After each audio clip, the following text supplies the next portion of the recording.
Hello kids! Welcome back to Series Art School online class.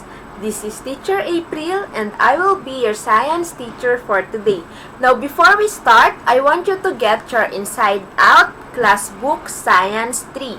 Again, get your Inside Out class book Science 3 and open it on page 27. Open it on page 27. Are you ready? Okay, today we're going to talk about materials which is found on chapter 3. Again, we're going to talk about materials which is found on chapter 3. And in this chapter, we're going to talk about what are the different types of materials. What are the properties of different materials? How does heat change materials? How does cooling change materials? And how do changes in materials affect us? Alright, let's first talk about what are the different types of materials. And there are two types of materials. It is the natural materials and the man-made materials. Now, let's first talk about the natural materials. Natural materials are found naturally on Earth. We can get natural materials from plants, animals, or the ground. Again, natural materials are found naturally on Earth. We can get natural materials from plants, animals, or the ground. Natural materials include plants, and we can get wood, rubber, cotton, and straw from plants. Again, we can get wood, rubber, cotton, and straw from plants. And we can get wood on trees. Okay. Now, what are the objects made of wood? Do you have any idea? Okay, let's find out. So these are the objects that are made of wood. We have the table, the chair, and the cabinet. Again, we have the table, the chair, and the cabinet. We also have the pencil, the ladder, the bookshelf, and a house. Again, we also have the pencil, the ladder, the bookshelves, and the house. So that are the different materials that is made of wood. Again, we have the chair, ladder, pencil, table, bookshelves, and many more. Now let's talk about the rubber. Everybody say rubber. Alright. Rubber comes from rubber trees. Again, rubber comes from rubber trees. Now, what objects are made of rubber? Do you have any idea? Okay, let's all find out. The tire or the wheels are made of rubber. The rubber rings that we're using when we go swimming is also an example of a rubber, as well as the rubber balloons that we are using when we're celebrating a party. Rubber balls, rubber eraser, and boots are also an example of a rubber. The rubber band, the rubber wires, and the rubber gloves is also an example of a rubber. Now, before we know the different objects that are made of cotton, let's take a look of this picture first. This picture right here shows a cotton field or a cotton plant. This picture exactly shows what a cotton looks like. Now, let's now know the different objects that are made of cotton. So your clothes, your bath towels, the yarn, the cotton buds, the rug, and even your blanket are made of cotton. Again, the things that are made of cotton is your clothes, your bath towels, yarn, cotton buds, the rug, and the blanket. Alright. Straw is the stalks of cereal of plants that have been dried. Again, straw is the stalks of cereal of plants that have been dried. Now, what are the objects that is made of straw? Okay, before we know the different objects that are made of straw, let's first know the different cereal plants. Okay, the different cereal plants are the wheat, the barley, the rye, the oats, and the rice. Again, the different cereal plants are the wheat, the barley, the rice, the rye, and the oats. And the stalks are made of cereals that have been dried. Now, let's know the different objects that are made of stalks. Okay, basket, hammock, and bag are all made of stalk. Organizer and other furnitures are also made of stalk. Again, stalk comes from the cereal plants that have been dried. Did you understand? Very good.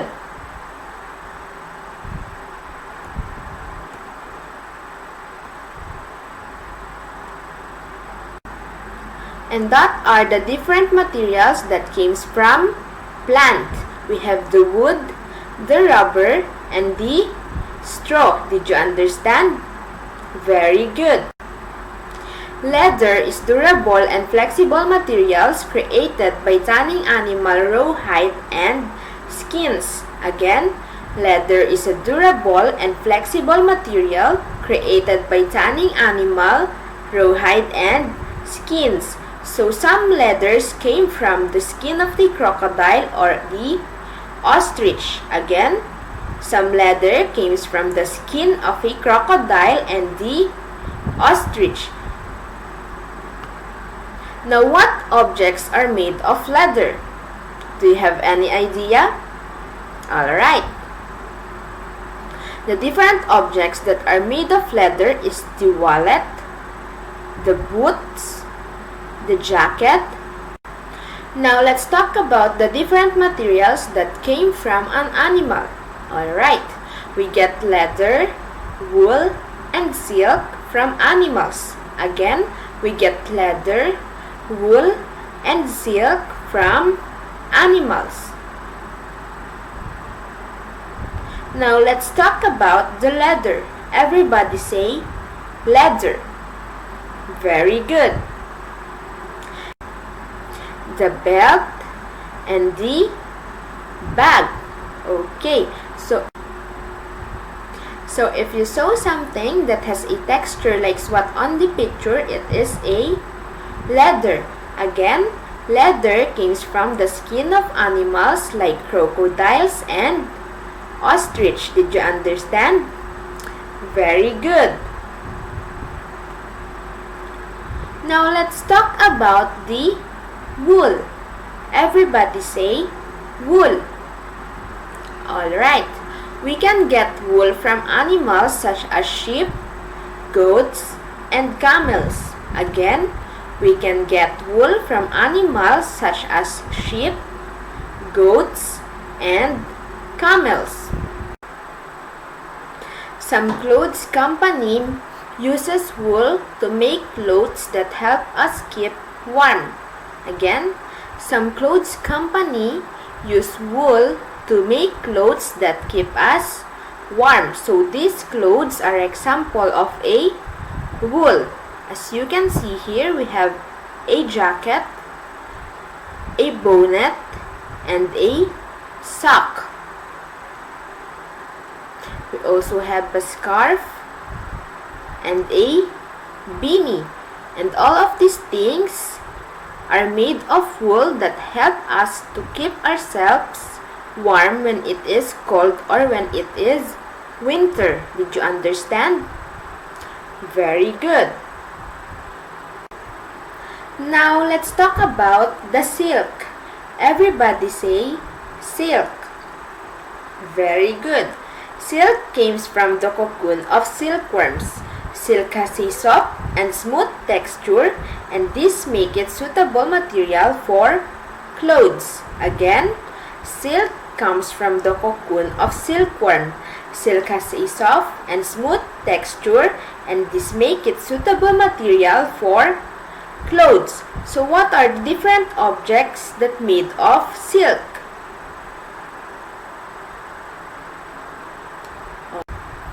Okay, this picture right here shows the different objects that are made of silk. Again, silk comes from silkworm, and it has a soft and smooth texture that are suitable for making clothes. Did you understand? Very good. So that are the different materials that came from an animal. Again, we have the leather that comes from the skin of crocodile or ostrich. We have the wool that comes from the skin of a sheep, goats, and camels. And we have the silk that came from a silkworm.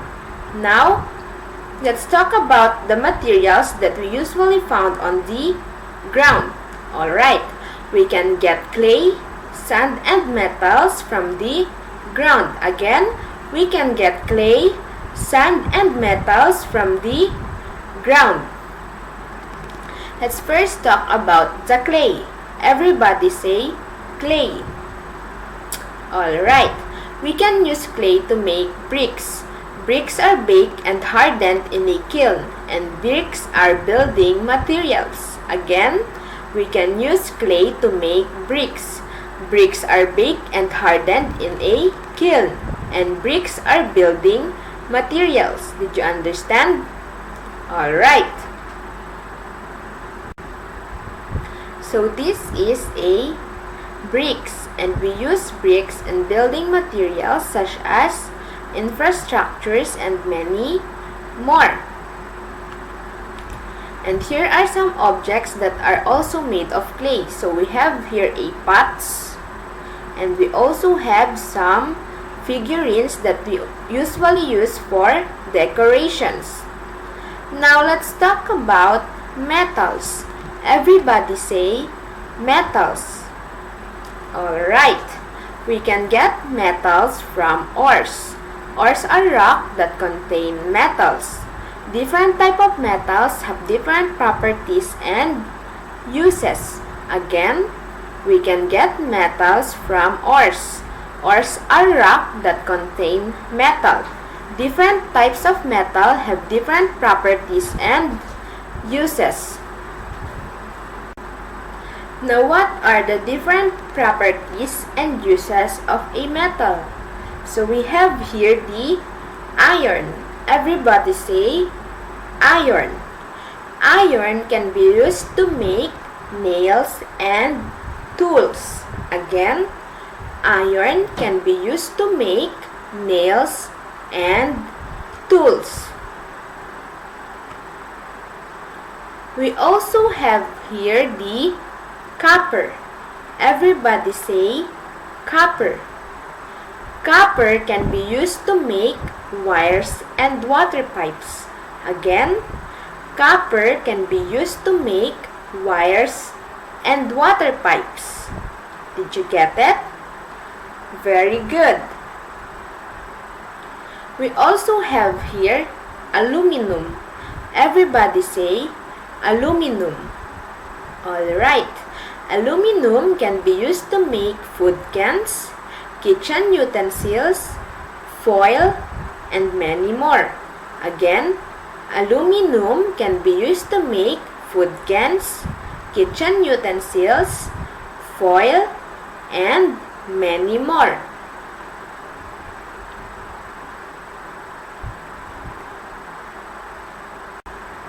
So that are the different properties of a metal. Again, we have the iron, the copper, and the aluminum. Did you get it? Very good. Now, let's talk about the man-made materials. Everybody say, man-made materials.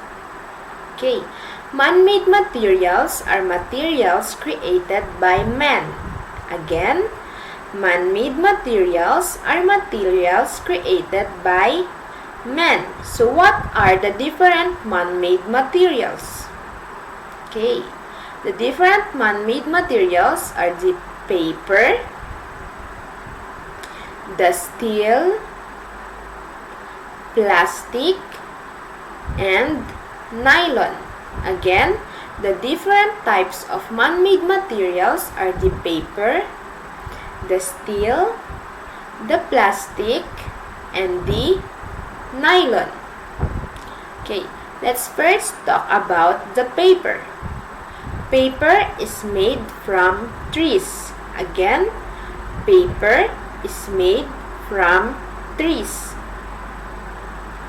Now, what are some uses of paper? Again, what are some uses of paper? Okay, paper is a versatile material with many uses. It includes printing, packaging, decorating, writing, cleaning, filter paper, wallpaper, book and paper, conservation paper, laminated worktops, toilet tissue, and a number of industrial and construction processes. Again, paper is a versatile material with many uses including printing, packaging, decorating, writing, cleaning, filter paper, wallpaper, book and paper, conservation paper, laminated worktops, toilet tissues, and a number of industrial and construction processes. Now, what are the objects that is made of paper? So, these pictures are the objects that are made of paper. We have here the book, this one for packaging, also this one. We also have this one, the glass paper, and some for decorations, and of course, our money. Our money is made of paper. So that are the different objects and uses of a paper. Now let's talk about plastic. Everybody say plastic. Very good. Oil from the ground is used to make plastic. Again, oil from the ground is used to make plastic. Now, what are the objects that are made of plastic? Okay, soft drink bottles, containers for food and other consumer products, water bottles, peanut butter jars are some objects that are made of plastic. Okay, this picture right here shows some other example of objects that are made of plastic. So we have here the plastic milk and juice bottles. We have also here the plastic lumber, the decking, the ducks, and etc. We also have the playset, new bottles, plastic detergent bottles, buckets, containers, frisbees, and stadium seats. So that are the objects that are made of plastic. Did you understand? Very good. Now let's talk about the glass. Everybody say glass. Glass is made from sand. Now, what objects are made of glass? Okay. The different objects that are made of glass is the glass bottles, the wine glass, plates or any other kitchen utensils, some windows and some doors are also made of glass. So that are the different objects that are made of glass. Now let's talk about steel. Everybody say steel. Very good. Iron is mixed with carbon to form steel. Carbon is a non-metal that is added to make iron much stronger. Again, iron is mixed with carbon to form steel. Carbon is a non-metal that is added to make iron much stronger. Now, what are the different objects that is made of steel? Okay, this picture right here shows the different objects that are made of steel. So we have here the spoon, fork, and knife. We also have the sink, the bowls, the doorknobs, tumblers, and steel wires. So that are the different objects made of steel. And iron are mixed to a carbon to make a steel. Did you understand? Very good. Now let's talk about nylon. Everybody say nylon. Alright. Nylon is a thermoplastic silky material that can be melt processed into fibers, films, or shapes. Again, nylon is a thermoplastic silky materials that can be melt processed into fibers, films, or shapes. So what are the different objects that is made of nylon? Okay, this picture right here shows the objects that are made of nylon. We have here the sleeping bag, the rope, the seat belt, the hose, tarpaulin, and dental floss. Again, the different objects that are made of nylon are this sleeping bag, the rope, the seat belt, the hose, tarpaulin, and the dental floss. Did you understand? Very good. Now let's talk about the properties of different materials. So what are the properties of different materials? Okay, different materials have different properties. It is the hardness, the strength, the elasticity, and flexibility. Again, different materials have different properties.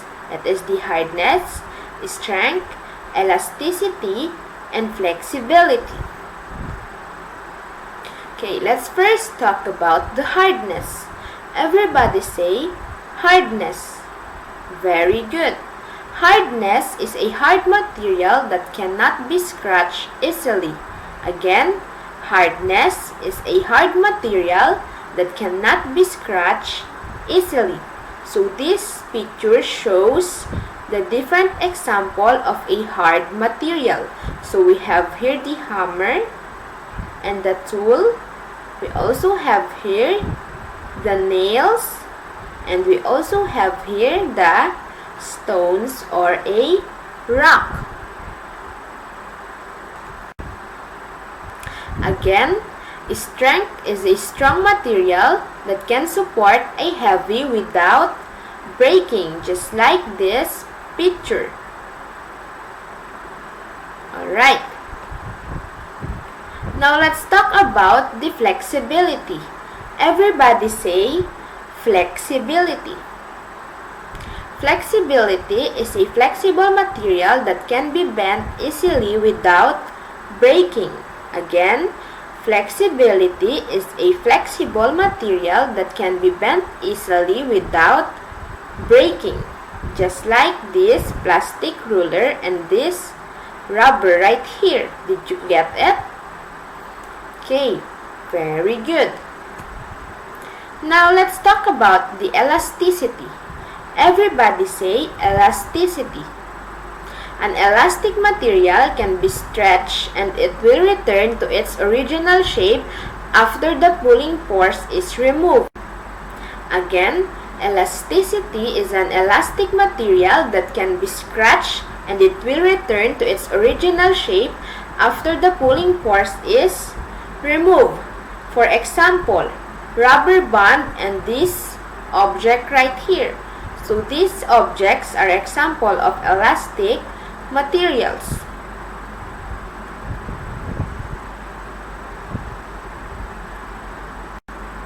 Now let's proceed to the question. The question here is, the plastic or wooden ruler cannot be bent easily.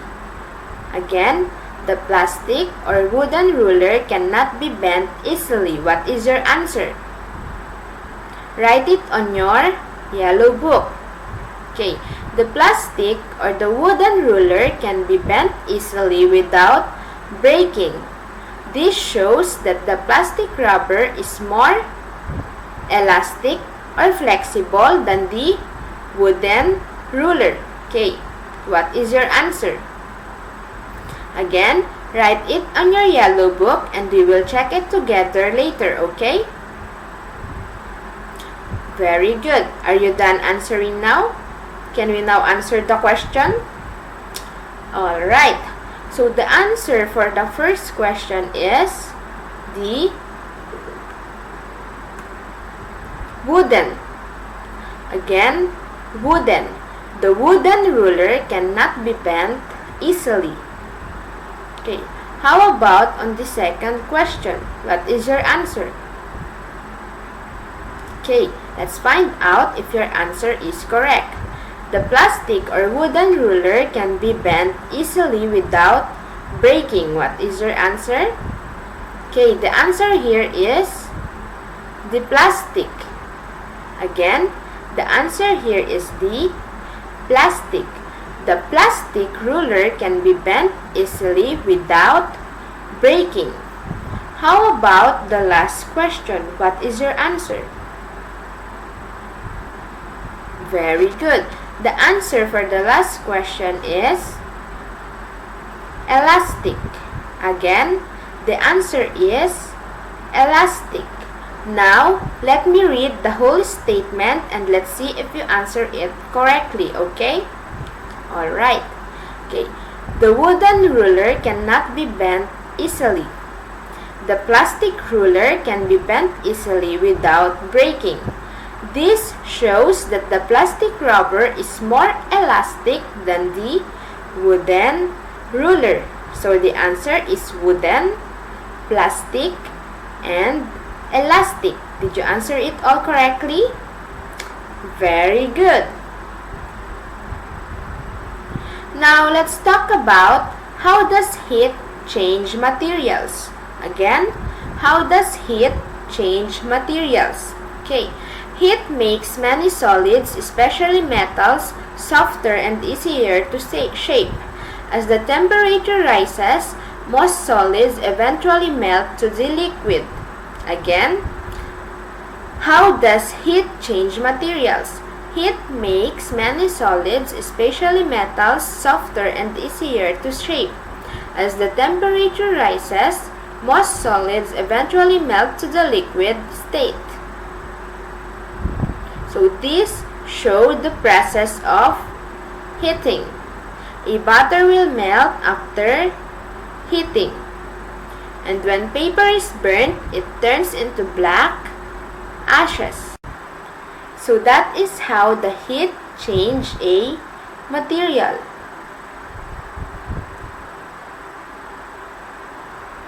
Okay. When we heat ice, it can melt to become water. Again, when we heat ice, it can melt to become water. And when we heat water, it can boil to become steamed water. Again, when we heat water, it can boil to become steamed water. So that are the different changes that undergoes heating. Did you understand? Very good. Now let's talk about How does cooling change materials? Okay, materials may change when cooled. Cooling can cause material to change from one form to another. Again, material may change when cooled. Cooling can cause material to change from one form to another. A jelly mixture hardens when cooled. Okay, from liquid it will become to solid when it is cooled. Okay, when water is cooled, it can become an ice. Again, when water is cooled, it can become an ice. So that are the different changes when material undergoes cooling. Now let's talk about how do changes in material affect us. Again, how do changes in material affect us? Okay, heat allows food to be cooked. This makes food safe to eat. Again, heat allows food to be cooked. This makes food safe to eat. Okay. When uncooked meat such as chicken is cooked, the color of its flesh changes from pink to white. This allows us to tell if the chicken is fully cooked. So you can see here the uncooked chicken, and when it is cooked, it will become like this. Okay? Do you know the differences between the uncooked and the cooked chicken? Very good. Cooling allows us to make cold treats. Again, cooling allows us to make cold treats. These popsicles are liquid until it undergo cooling and it became like this, as well as the ice cream. So cooling allows us to make cold treats.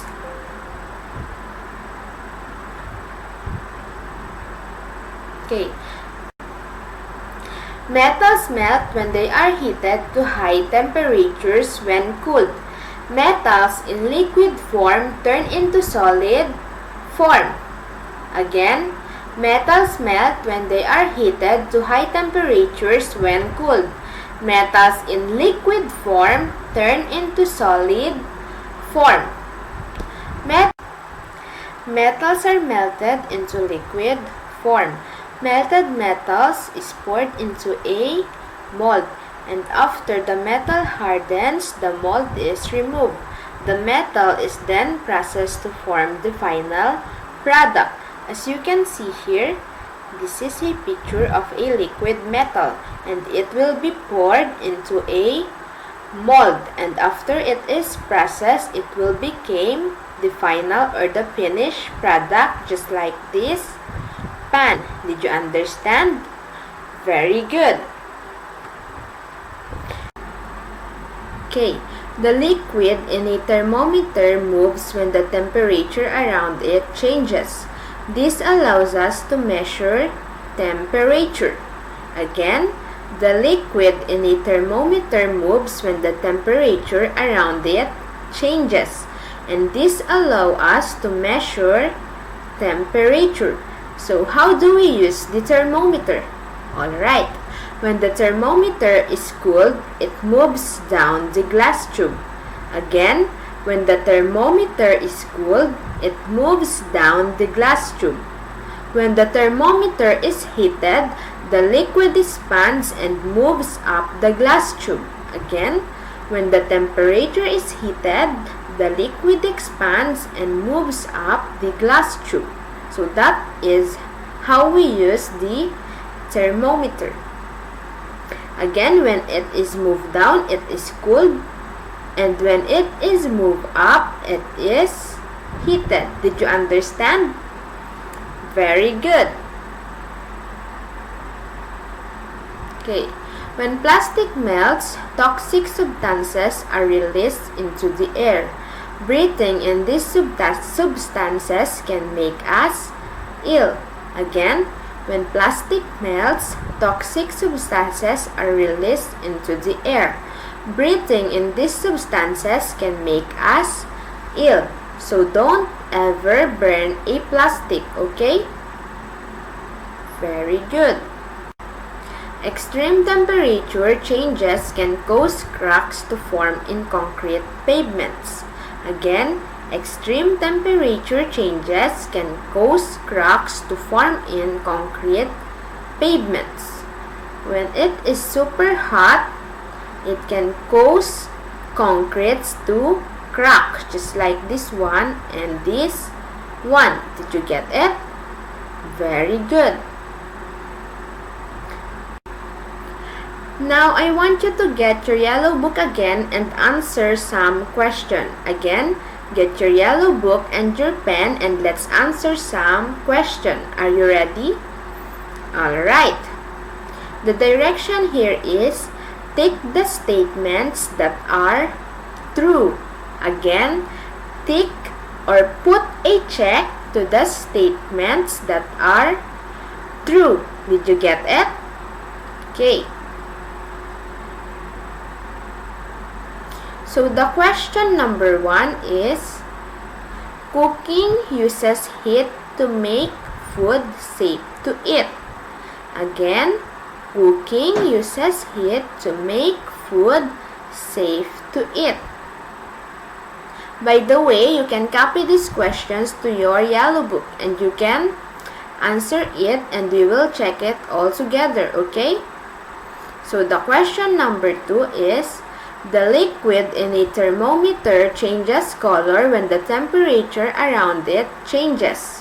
Again, the liquid in a thermometer changes color when the temperature around it changes. Question number 3. Metal melts when it is heated to very high temperatures. Again, metal melts when it is heated to very high temperatures. Number 4, it is safe to heat objects made of plastic. Again, it is safe to heat objects made of plastic. Number 5, extreme temperature changes will not cause cracks to form in concrete pavements. Again, extreme temperature changes will not cause cracks to form in concrete pavements. So that are the 5 questions. Are you done writing it on your yellow book? Very good. Now let's answer the question. So the answer for question number 1 is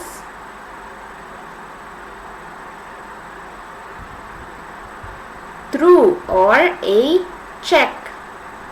For question number 2, it's also a check. And for number 3, it is also a check. For question number 4, it's a cross or it is wrong. As well as the question number 5. So, did you answer it all correctly? Very good. Now let's have a recap.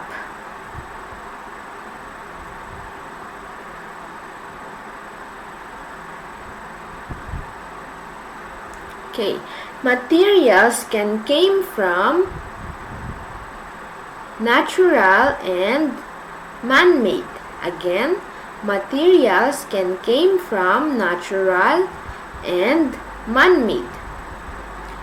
Natural materials are the plants, the materials found in the ground, and the materials that uses animals. Again, natural materials can found on the plants, ground, and animals. Materials can also change by heat and cooling. Again, materials can change by heat and cooling. Materials also have a properties, and that properties includes the strength, the hardness, the flexibility, and elasticity.